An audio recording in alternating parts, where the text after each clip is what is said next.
Hi hello అందరికీ నమస్కారం. Welcome to our channel. నేను ఆదిత్య. కోల్కతాలో రేప్ చేసి అతి దారుణంగా డాక్టర్ని చంపేసిన ఉదాంతం మనం రోజు చూస్తూనే ఉన్నాం. దానికి నిరసనగా దేశవ్యాప్తంగా తోటి డాక్టర్లు కానీ, మహిళా సంఘాలు కానీ, పౌరులు కానీ ఇలా చాలామంది పెద్ద ఎత్తున నిరసనలు వ్యక్తం చేస్తూ ఉన్నారు. నిందితులు ఎవరైతే ఉన్నారో వాళ్ళని పట్టుకోవాలి, ఇమ్మీడియట్గా యాక్షన్ తీసుకోవాలి, అలాగే బాధితురాలకి న్యాయం చేయాలంటూ ఇలా పెద్ద ఎత్తున నిరసనలు తెలియజేస్తున్నారు. మరోపక్క అక్కడి ముఖ్యమంత్రి మమతాని ఇమీడియట్గా పదవి నుంచి దిగిపోవాలని, అక్కడ రాష్ట్రపతి పాలన ఏర్పాటు చేయాలని మరో విధంగా కూడా పెద్ద ఎత్తున నిరసనలు అయితే తెలియజేస్తూ ఉన్నారు. సో మొత్తానికి ఆర్జికర్కి సంబంధించినటువంటి ఈ డాక్టర్ హత్య తర్వాత ఆ హాస్పిటల్కి సంబంధించి చాలా అంశాలే వెలుగులోకి వస్తూ ఉన్నాయి. ముఖ్యంగా చూసుకుంటే అక్కడి ప్రిన్సిపల్ ఎవరైతే ఉన్నారో ఆయన మీద అయితే చాలా ఆరోపణలు ఉన్నాయి. సో మరి ఆ ఆరోపణలు ఏంటో ఒకసారి చూద్దాం. మనం ముందుగా ఇక్కడ చూసుకున్నట్టయితే ఎవరైతే RG Kar medical college principal Sandip Ghosh ఎవరైతే ఉన్నారో ఆయనకి సంబంధించినటువంటి అంశాలు ఇప్పుడు ఒకటి తర్వాత ఒకటి తెర మీదకి వస్తూ ఉన్నాయి. సో డాక్టర్ హత్య వెనకాల చాలానే ఉన్నాయి, చాలా బడా నేతలు ఉన్నారు. అంతేకాని అన్యాయంగా ఒక అమాయకుడిని తీసుకొచ్చి ఇందులో ఇరికిచ్చి కేసుని పక్కదారి పట్టించే ప్రయత్నాలు చేస్తున్నారని చాలా మంది చాలా రకాలుగా నిరసనలు తెలియజేస్తూ ఉన్నారు.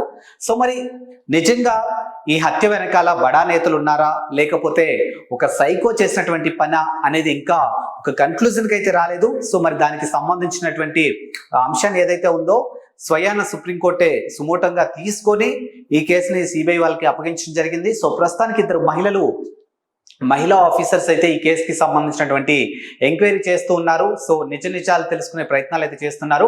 ఇక coming to RG Kar principal Sandip Ghosh గురించి మాట్లాడాలంటే ఈయన మీద ఉన్నటువంటి ఆరోపణలు అంతా ఇంత కాదు.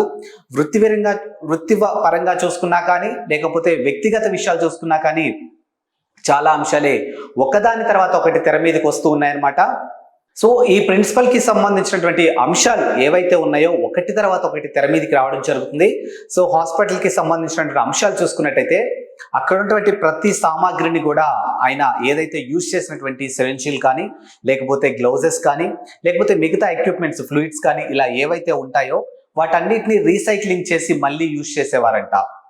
ఇది ఒక అంశం. మరో అంశం చూసుకున్నట్టయితే శవాలను కూడా ఏదైతే అనాథ శవాలు ఉంటాయో వాటిని బయట కొన్ని కాలేజెస్కి కానీ, లేకపోతే అవయవాలకు సంబంధించిన అంశం కానీ ఇలా వీటిని అమ్మేసే ప్రక్రియ కూడా ఈ సందీప్ ఘోష్ చేసేవాడని ఆరోపణలు కూడా ఉన్నాయి.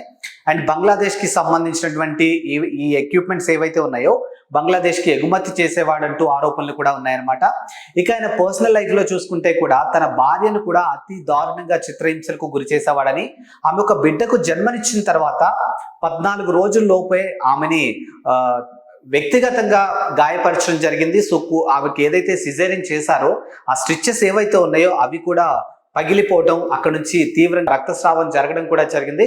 అది చూసినటువంటి స్థానికులు కూడా వాళ్ళ కుటుంబ తలహాల్లో మనం ఎందుకులే అని ఆలోచించిన తర్వాత ఒకానొక పాయింట్లో వ్యక్తిగతంగా ఆమె మీద విరుచుకుపడాన్ని, ఆమె రక్తస్రావం చూసినటువంటి కాలనీ వాసులంతా ఒక్కసారిగా ఆయన మీద తిరగబడడం కూడా జరిగింది.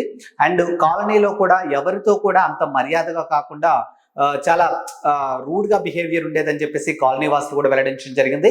ఇక హాస్పిటల్కి సంబంధించిన అంశం చూసుకున్నట్టయితే అఖ్తర్ అలీ అంటే ప్రస్తుతానికి ముర్షిదాబాద్ సూపరింటెండెంట్గా పనిచేస్తున్నటువంటి అఖ్తర్ అలీ కూడా గతంలో చూసుకుంటే కూడా సందీప్ ఘోష్ మీద చాలా కంప్లైంట్స్ కూడా చేయడం జరిగింది. మనం ఇందాక మాట్లాడుకున్నాం ఏదైతే యూజ్ చేసినటువంటి సిరంజీవులు కానీ, ఏదైతే గ్లౌజెస్ కానీ, లేకపోతే ఫ్లూయిడ్స్ కానీ ఇలా ప్రతి ఒక్క అంశాన్ని కూడా బంగ్లాదేశ్కి సంబంధించిన 2 వ్యక్తులను తీసుకొచ్చి నేరుగా హాస్పిటల్లో పెట్టేసి దీనికి సంబంధించినటువంటి రీసైక్లింగ్ చేపించి మళ్ళీ వాటిని యూజ్ చేసేవాడంట. సో ప్రభుత్వ సొమ్ముని మొత్తం అక్రమంగా తన ఖాతాలో వేసేసుకొని అక్రమ దందాలకు పాల్పడ్డట్టు ఒక వాదన అయితే వినిపిస్తుంది. సో అఖ్తర్ అలీ ఇచ్చినటువంటి ఇన్ఫర్మేషన్ ఏదైతే ఉందో వాటన్నిటిని బేస్ చేసుకొని పోలీస్ డిపార్ట్మెంట్ వాళ్ళు సందీప్ ఘోష్ మీద ఎఫ్ఐఆర్ నమోదు చేయడం అయితే జరిగింది.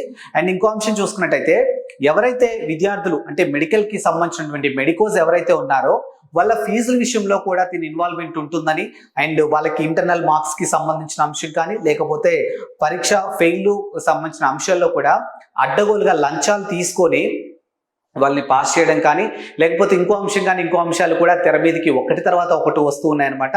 అండ్ ఇక్కడ ఇంకో అంశం చూసుకున్నట్టయితే ఎవరైతే డాక్టర్ ఈ హత్య చేసి రేప్ చేసి చంపబడ్డ డాక్టర్ అయితే ఎవరున్నారో, మొట్టమొదటిగా తనకి ఇన్ఫర్మేషన్ తెలిసినప్పుడు కూడా అది ఆత్మహత్యగా చిత్రీకరించే ప్రయత్నం కూడా చేశాడు అని చెప్పేసి ఒక వాదన అయితే వచ్చింది. అంటే నేరుగా వాళ్ళ తల్లిదండ్రులకి కాల్ చేసి మీ అమ్మాయి ఆత్మహత్య చేసుకుంది అని చెప్పడం జరిగింది అనమాట. ఇదే అంశాన్ని నేను సుప్రీంకోర్టు కూడా ప్రశ్నించడం జరిగింది. హత్య జరగబడ్డ అమ్మాయిని ఆత్మహత్యను నువ్వు ఎలా చెప్తావు అని చెప్పేసి సుప్రీంకోర్టు సీరియస్ అయిన అంశం కూడా మనం నిన్న చూసాము. ఇలా హాస్పిటల్ కి సంబంధించినటువంటి ప్రతి అంశాన్ని కూడా సందీప్ ఇన్వాల్వ్మెంట్ ఖచ్చితంగా ఉంటుంది. అలాగే తనకి ఏదైతే ఒక ఇన్వాల్వ్ అవుతూ ఉన్నాడో ఆ ఇన్వాల్వ్మెంట్ లో ఖచ్చితంగా ₹1, ₹2, ₹3 ఇలా రూపాయి ఆదాయం లేదే, రూపాయి తన స్వార్థం లేదే ఆ పని చేసేవాడు కాదు సందీప్ అని చెప్పేసి ఇప్పుడు హాస్పిటల్లో ఉన్నటువంటి సిబ్బంది కానీ, అఖ్తర్ అలీ కానీ ఫిర్యాదు చేయడం జరిగిందనమాట. అండ్ హాస్పిటల్ కి సంబంధించినటువంటి రెనోవేషన్ అంశాల్లో కానీ, హాస్పిటల్ కి సంబంధించినటువంటి టెండర్లకి సంబంధించిన ఎలాంటి అంశంలో కూడా సందీప్ ప్రమేయం ఖచ్చితంగా ఉంటుంది. వితౌట్ సందీప్ ప్రమేయం అక్కడ ఏది జరగదు.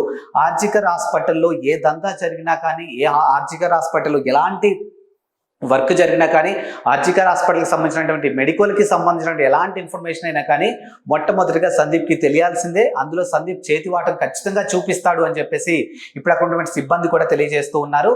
సో మరి ఈ అంశాన్ని ఒకదాని తర్వాత ఒకటి పోలీస్ డిపార్ట్మెంట్ వాళ్ళు కానీ, సుప్రీంకోర్టు వాళ్ళు కానీ ఇక్కడ మనం మాట్లాడుకోవాల్సిన అంశం ఏంటంటే, డాక్టర్ హత్య జరిగిన తర్వాత కొన్ని గంటల వ్యవధి తర్వాత ఎఫ్ఐఆర్ నమోదు చేయడం జరిగిందనమాట. అండ్ ఇంకొక అంశం ఏంటంటే, ఎవరైతే డాక్టర్ చంపబడ్డారో ఆవిడని ఇమీడియట్ గా చేయాల్సినటువంటి కార్యక్రమాలన్నీ, అంటే ఆమె కన్నా ముందు చనిపోయినటువంటి వాళ్ళు ఉన్న ఆ కార్యక్రమాలు ఏవైతే ఉన్నాయో వాటికన్నా ముందు ఈ డాక్టర్ కార్యక్రమాలు చేయడం జరిగింది. సో అక్కడ పోలీస్ డిపార్ట్మెంట్ వాళ్ళు కూడా ఎందుకు అంత తొందరగా ఇవన్నీ చేయాల్సి వచ్చిందని చెప్పి నేను సుప్రీంకోర్టు ప్రశ్నించడం జరిగింది. సో మరి సందీప్ కి పోలీస్ డిపార్ట్మెంట్ కి ఏమైనా సంబంధం ఉందా అనే కోణంలో కూడా ఇప్పుడు సిబిఐ వాళ్ళు ఎంక్వైరీ చేస్తూ ఉన్నారు. సో ఏది ఏమైనప్పటికీ కూడా ఆర్జికర్ హాస్పిటల్లో మాత్రానికి ఒక డాక్టర్ హత్య వెనకాల చాలా దందానే ఉంది, చాలా బడా నేతలు ఉన్నారు అనే ఒక వాదన అయితే చాలా గట్టిగా వినిపిస్తుంది. కానీ అన్యాయంగా ఒక సైకో మీద ఇదంతా తోసేసి కేవలం రేపు, మర్డరు ఈ 2 అంశాలతో ఈ కేసుని క్లోజ్ చేసే ప్రయత్నం చేస్తున్నారన్నట్టు వాదన అయితే వినిపిస్తుంది. ఇక ముఖ్యంగా చూసుకున్నట్టయితే సందీప్ ఘోష్ ప్రిన్సిపల్ ఎవరైతే ఉన్నారో హాస్పిటల్ కి సంబంధించినటువంటి ప్రతి అంశంలో కూడా, అంటే ఈవెన్ స్వీపర్ దగ్గర నుంచి కూడా హయ్యర్ అథారిటీ వరకు కూడా ప్రతి అంశంలో కూడా సందీప్ ఇన్వాల్వ్మెంట్ అయితే ఖచ్చితంగా ఉంటుంది. ఆయన ఇన్వాల్వ్మెంట్ లేకుండా అక్కడ ఏది జరగదు అని చెప్పేసి ఇలా వినిపిస్తుంది. అండ్ ఇంకోటి చూసుకున్నట్టయితే ఈ హాస్పిటల్లో డ్రగ్ మాఫియా కూడా ఉంది, డ్రగ్ కి సంబంధించినటువంటి మాఫియా కూడా ఇక్కడ ఉంటుంది అనే ఒక వాదన కూడా మనం వింటూనే ఉన్నాం. సరే ఏది ఏమైనా మొత్తానికైతే మాత్రం ఆర్జికర్లో హాస్పిటల్లో సందీప్ యొక్క చేతివాటం అయితే చాలా గట్టిగా ఉందని చెప్పేసి అఖ్తర్ అలీ ఈరోజు ఫిర్యాదు ఇన్ఫర్మేషన్ తో పోలీసులు అయితే ఎఫ్ఐఆర్ నమోదు చేయడం జరిగింది. సో మరి చూద్దాం, ఈ కేసు సుప్రీంకోర్టు చేతిలో ఉంది కాబట్టి దీన్ని ఎంతవరకు ముందుకు తీసుకెళ్తారు. అండ్ సందీప్ ఇలాంటి అయినా ఇంకా బయట కూడా ఎలాంటి అనివార్య కార్యకలాపాలు కానీ ఎలాంటి దందాలు చేస్తున్నారో ఒకదాని తర్వాత ఒకటి బయట పెట్టే అవకాశాలు ఇప్పుడు సిబిఐ వాళ్ళు తీసుకున్నారు కాబట్టి